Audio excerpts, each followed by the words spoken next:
All right, let's kick off. Hi, everyone. Welcome to another webinar that we have around um, carbon accounting.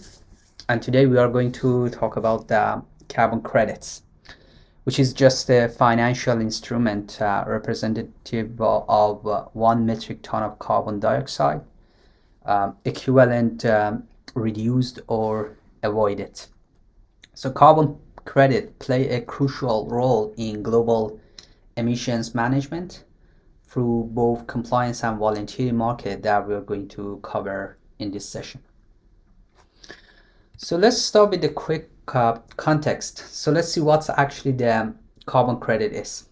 So carbon credits are a foundation tool in global climate policy and carbon markets. At their core, as we mentioned, they are financial instruments that represent the right to emit 1 metric ton of CO2 or equivalent greenhouse gases. They function as a market mechanism, primarily in cap and trade system. Companies are either allocated or required to purchase credit to match their emissions. If they emit less than their cap, they can sell surplus credit to others, creating a financial incentive to reduce emission.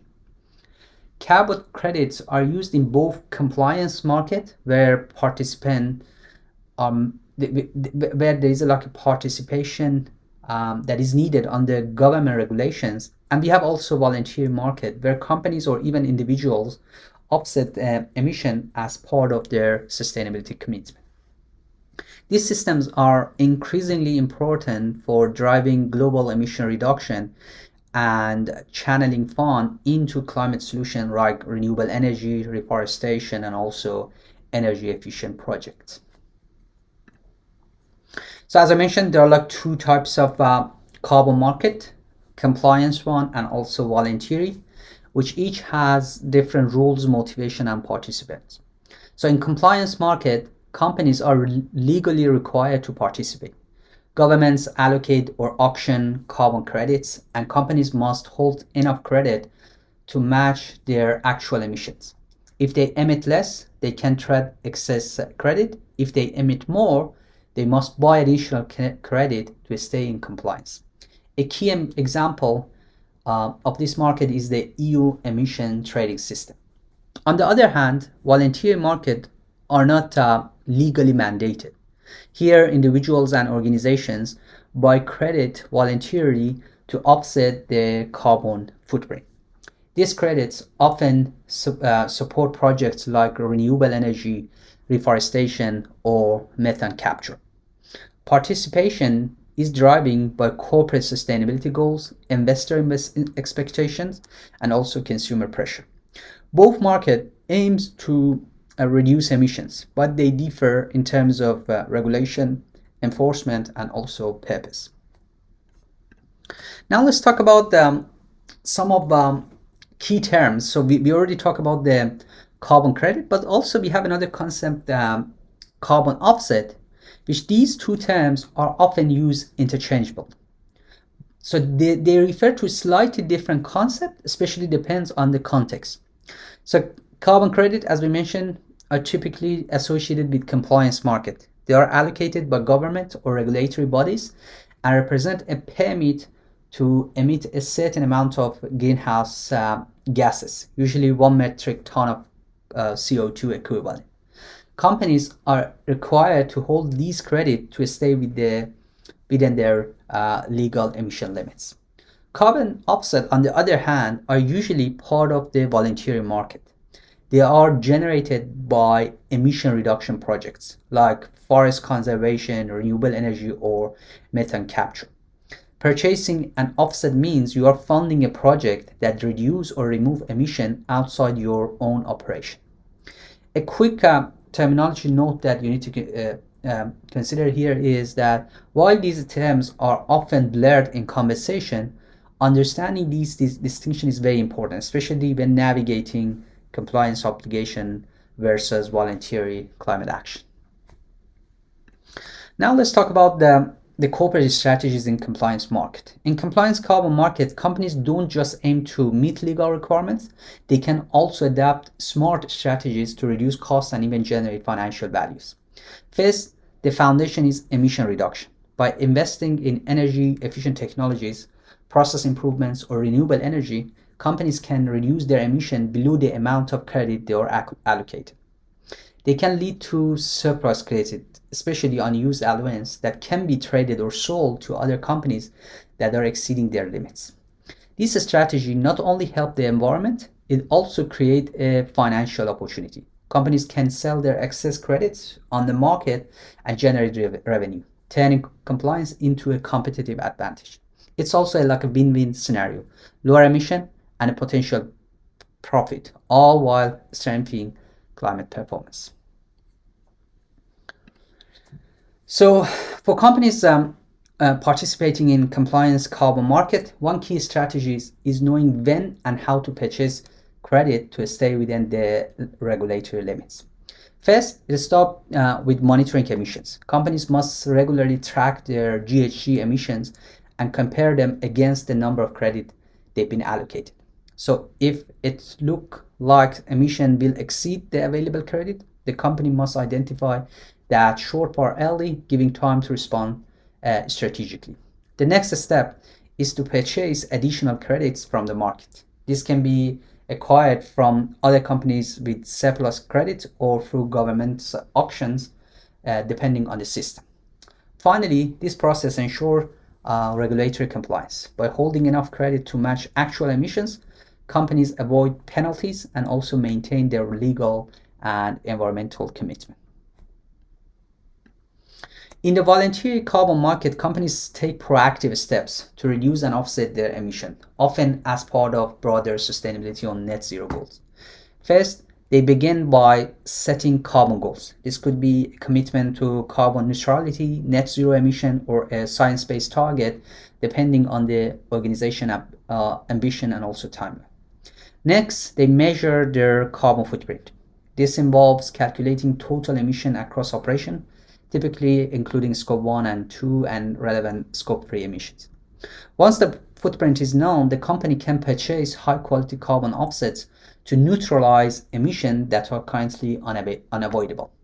This might support projects like renewable energy, reforestation, and methane capture. Finally, they can claim their achievement, communicating the carbon neutrality or climate action to investors, customers, and employees to build trust and also brand value.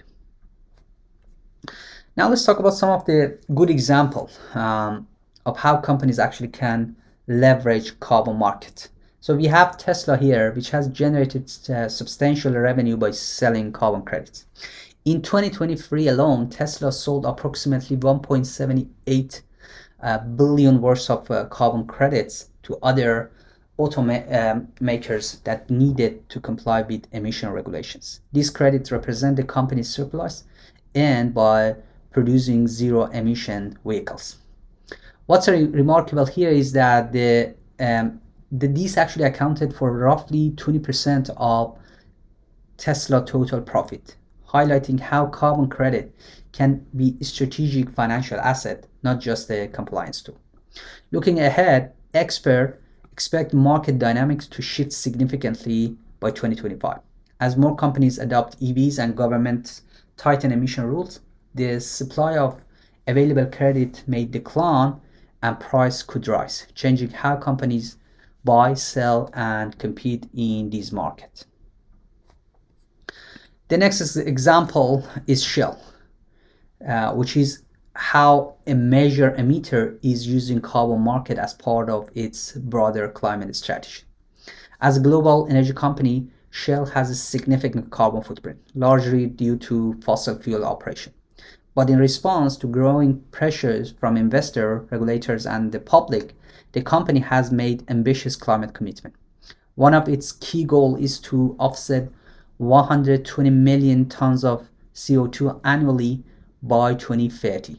That's equivalent to the emission of some entire countries, and it highlights just how central offsetting has become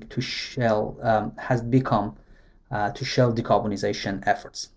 To meet this goal, Shell is actually investing heavily in nature-based solutions like forest conservation and reforestation, along with the renewable energy projects that generate high-quality carbon credits. These investments are part of a broader strategy to support the energy transition while addressing its own emission. So now let's talk about how to develop a project in this space. So project developers play actually a crucial role in the carbon market by creating initiatives that reduce or remove greenhouse gas emission. And there are key strategies that help maximize both impact and value. First, you need to focus on the project development. This involves designing and implementing projects like renewable energy, reforestation, or methane capture, all aimed at delivering measurable climate benefits. Next, you need to ensure standard certification. Project must be verified under recognized standard like Gold Standard or Verra to ensure they are real and also permanent. Certification builds trust with and it actually just open access to international market. Finally, make sure to invest in premium projects. These are high quality, verified initiatives that also offer co-benefits, such as biodiversity protection, water conservation, or community development.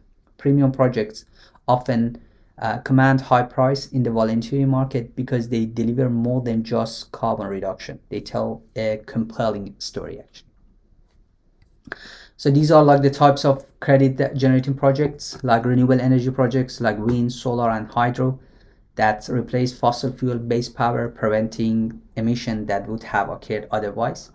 We have reforestation and afforestation projects, which removes carbon from the atmosphere by planting trees or restoring degraded forests, turning natural ecosystem into carbon sinks.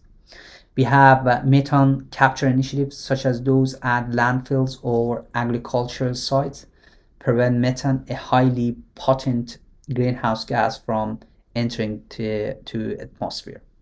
And also energy efficiency project, which reduce emission by upgrading lighting, machinery, or building systems, allowing organization to achieve the same output using less energy. Each of these projects is measured against the baseline scenario to determine the emission reduction, which are then issued as a carbon credit for use in compliance or voluntary markets. So let's also talk about one of an interesting project, which named as Blue Carbon Project, which is one of the most promising and impactful area of nature-based climate solution. So marine ecosystem like mangroves, seagrasses, and salt marshes are true carbon powerhouse. They can cover they actually cover just 0.1% of the Earth's surface, yet they can store up to 4 times more carbon per acre than the typical terrestrial forest. The potential for impact here is massive. If protected and restored, these ecosystems could offset up to 1 billion tons of CO2 annually, especially as we combat emission from coastal degradation and habitat losses. Beyond carbon, blue carbon projects offer multiple co-benefits. They help coastlines from storm surges and also support biodiversity and provide sustainable livelihoods for coastal communities through conservation, tourism, and also sustainable aquaculture. So now let's talk about the investor strategies. So investors are actually increasingly engaging with carbon market, not just for sustainability impact, but also for financial returns.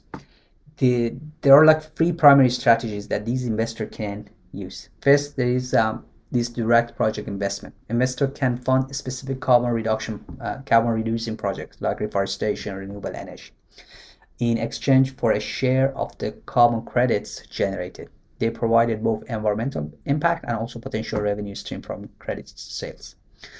Secondly, investor can participate in credit trading. Much like any community market, carbon credit can be bought low and sold high on carbon exchange. With demand rising globally, these present actual opportunity for market-based gains. And third, there is fund participation. By investing in ETFs or dedicated carbon market funds, investors can gain diversified exposure to this space, including compliance market, voluntary offset, and climate tech, without needing to manage project or actually trade directly. So as I mentioned, like ETF is like an interesting one. So we got, like, as an example, we have this our share global cleaning energy ETF, which currently managed around 5 to 6 billion dollar in asset. This ETF give investor exposure to a range of companies involved in renewable energy, low carbon technologies, and sustainable innovation. As interest in carbon market and climate focused investing continue to grow, analysts project that ETF could reach 8 to 10 billion in asset by 2025, reflecting rising investor demands. The overall space is expected to see 15 to 20% annual growth, making carbon-related ETF a strong option for those looking to align their portfolio with climate goals while seeing returns. So generating carbon credit is a structured process that ensures emission reduction are real, measurable, and also verifiable. It starts with project identification. This involves selecting initiatives that will reduce or remove carbon emission, such as I mentioned a number of times, reforestation, renewable energy, methane capture, or energy efficiency improvement. Next is baseline calculation. This defines what emission would have occurred without the project, creating a comparison point to measure actual impact. Then comes to monitoring. Project developer must track emission reduction over time, collecting data on the project performance against the baseline. Finally, the results go through their verification and certification. Independent third-party auditors review the data and ensure it aligns with recognized standards like gold standard, Verra, before issuing any carbon credit. So let's talk about the first step. So let's talk about some of these real-world actually projects. So we got this as an example, EKI wind power project in India, which installed wind turbine to replace fossil fuel-based electricity generation. It actually generated carbon credit by avoiding emission that would have occurred from traditional energy sources. Or we have this Inner Mongolia Forest Conservation Project, which is more like a kind of afforestation effort, and it actually offers focus and it offers on preserving and also expanding forests, which act as a natural carbon sink. This project earned credit through capturing and storing CO2 from the atmosphere. And third, we have these landfill gas management project. This involved capturing methane from waste sites. So a greenhouse gas that actually, like methane, has over 25 times more potent than CO2. By preventing its releases, these projects generate credit based on emission avoided. Each of these projects actually demonstrate a different method of carbon reduction. So we have like avoidance, removal, and prevention, showcasing the diversity of strategies available for creating verified projects. So now for the second part, which is baseline calculation, it actually starts with this scenario analysis. When you identify the project, you need to document the most likely scenario if the project never implemented. This could be continued fossil fuel use, deforestation, or unmanaged waste. Next, you create an emission projection for the baseline scenario. This means estimating how much carbon dioxide would be emitted over time if no intervention occurred. Then comes to the project impact assessment. You compare the actual emission from the project to the projected baseline to determine the emission avoided or removed. Finally, you move to credit quantification.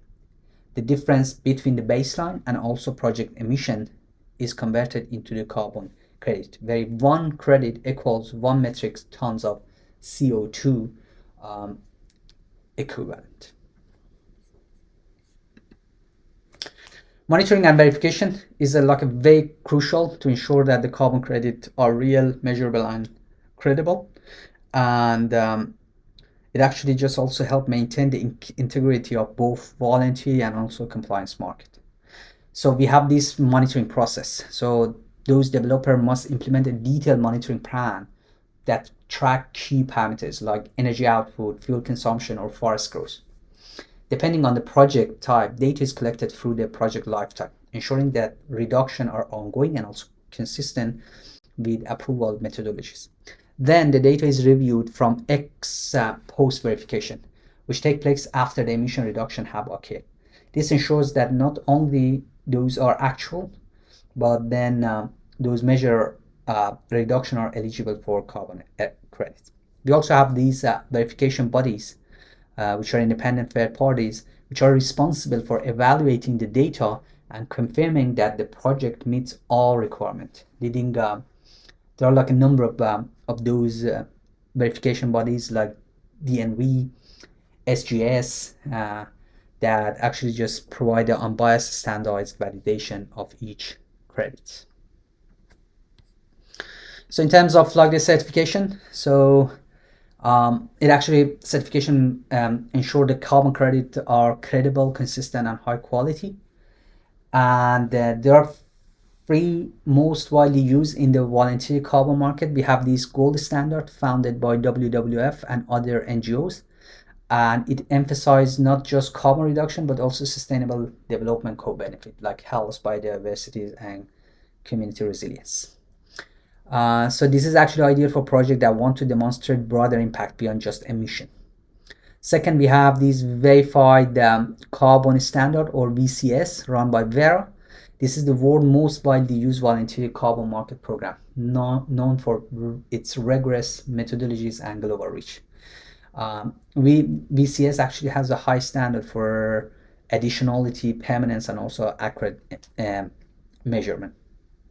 And third, we have this Climate Action Reserve or CAR, which focuses primarily on North America projects and also praised for its transparency and scientific rigor. Together, these standards actually help the carbon credit to be real, verified, and also transparency. So to strengthen actually the trust in the voluntary carbon market, the Integrity Council for the Voluntary Carbon Market, or ICVCM, was launched in 2023 as an independent governance body focused on raising the bar for credit quality. At the heart of this governance body is the core carbon principles, or CCPs. These principles define what a high quality carbon credit must look like, ensuring the credits are real, permanent. To meet these standards, carbon credit must clearly demonstrate they are science-based, result in genuine emission reduction or removal, and would not have occurred without the project. The goal of ICBCM is to build global market confidence by helping buyers, investors, and regulators distinguish between high quality and low quality credits, ultimately supporting a more credible, transparent, effective voluntary carbon market. So in compliance carbon market, trading is highly structured and regulated, with clear rules set by a government to ensure emissions stay within legal limits. First, we have government allocation. Credits are distributed to companies, often based on their historical emission or industry benchmark. These allowances represent the maximum amount they are permitted to emit during a given period. Next comes to emission account. Companies must track their actual emissions and compare them to the number of credits they hold. If their emission exceeds their allocation, they'll need to purchase additional credit to stay compliant. Compliance verification is conducted by regulatory authorities. They ensure companies submit their required number of credits at the end of the reporting cycle, and failure to comply can lead to penalties.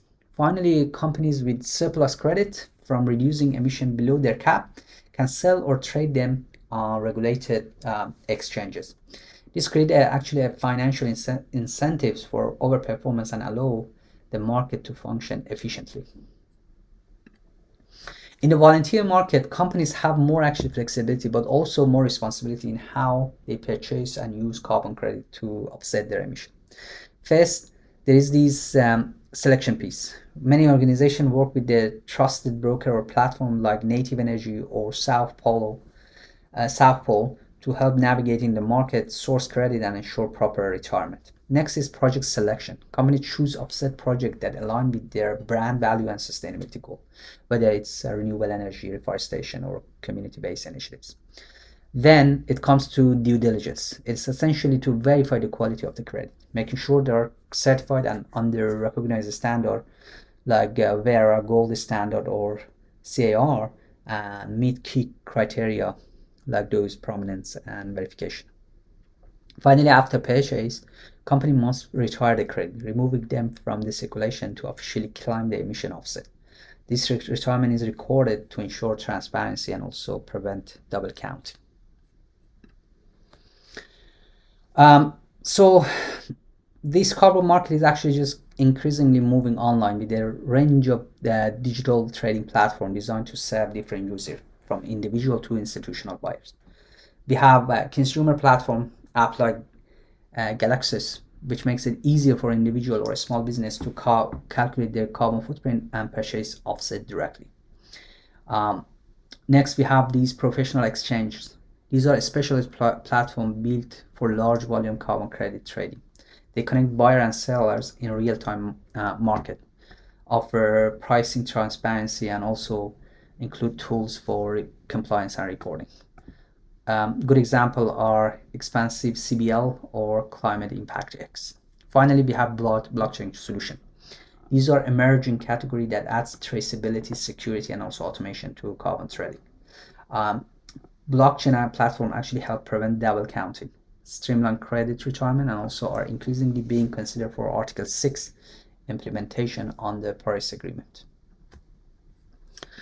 So in terms of the market, carbon market is actually just growing rapidly. There are like a number of indicators for this actually. In 2024, compliance market saw over 15.7 gigaton of CO2 equivalent traded, a clear sign of the scale and activity in regulated carbon system globally.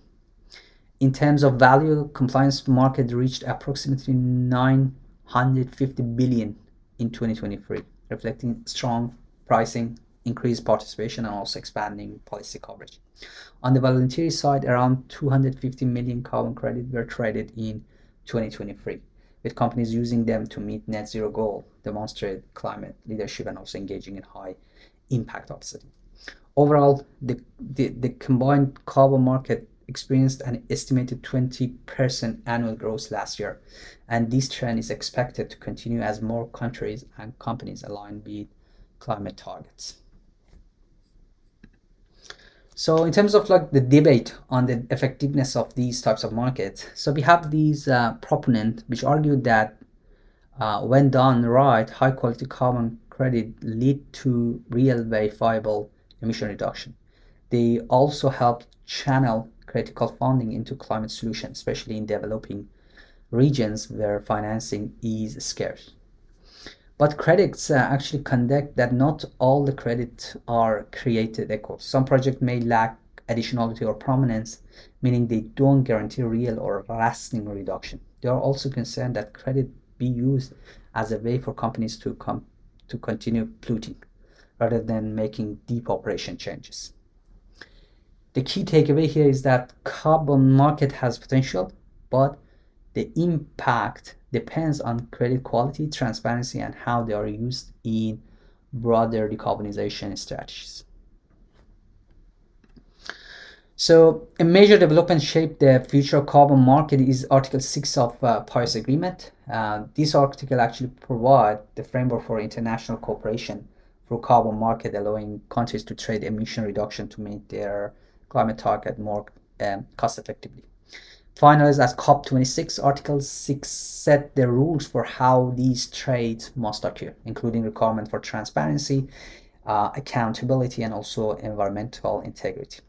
A key challenge here is to address and prevent double counting. When a carbon credit is transferred from one country to another, new mechanisms like corresponding adjustment ensure that not only one part claims the emission reduction, but also it actually maintains credibility in global climate reporting.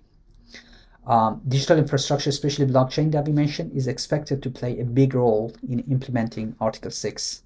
And these tools actually can help secure, traceable, and efficient cross-border credit transfer, making the process faster and also more reliable. To wrap up, let's also quickly overview the key stakeholder in carbon market. So first, we have companies in compliance market. Their main goal here is to reduce emission below allocated limit and sell surplus credit.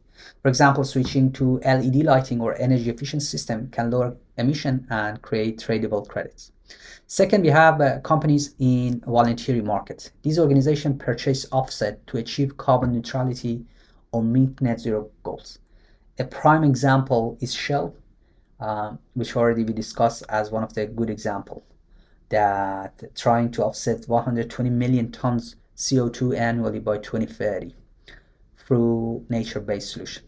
So third, we have the project developers, and the role here is to create and manage carbon credit projects from wind farm to blue carbon and reforestation, ensuring the emission reduction are measurable and also verifiable. And finally, we have investors. They support the market by funding project or trading credits, often through ETFs, carbon fund, and digital exchange, seeking both climate impact and also financial return. And now, to wrap up, the carbon market, we can say, is at a pivotal point. So poised for major growth, but only if built on integrity, balance, and global cooperation. So first, quality standard matter here. High integrity carbon credits are essential for maintaining credibility and impact. Framework like ICV, CM, core carbon principle help ensure the credits are real, additional, and verifiable. Second, a balanced approach is key. Carbon credit should be used to complement, not replace, direct emission reduction. Thirdly, global cooperation will drive process.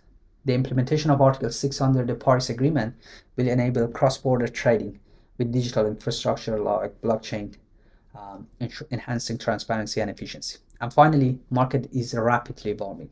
As climate commitment grow, voluntary and compliance market are projected to reach 400 to 250 billion by 2030, unlocking both environmental and also economic opportunity.